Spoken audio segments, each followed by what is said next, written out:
الله الصمد لم يلد ولم يولد ولم يكن له كفوا أحد. سورة الفلق مكية.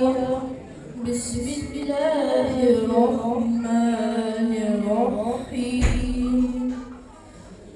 قل أعوذ برب الفلق من شر ما خلق ومن شر حاسد إذا وقب ومن شر النفاثات في العقد ومن شر حاسد إذا حسد.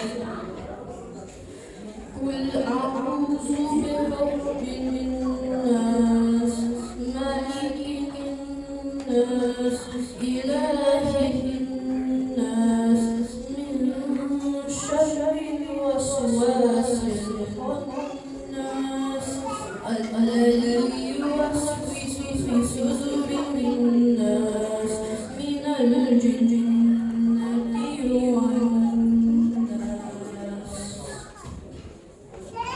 اللهم آنس وحشتي في قبري. اللهم ارحمني بالقرآن العظيم واجعله لي إماما ونورا وهدى ورحمة. اللهم ذكرني منه ما نسيت وعلمني منه ما جهلت وارزقني تلاوته آناء الليل وآناء النهار واجعله لي حجة يا رب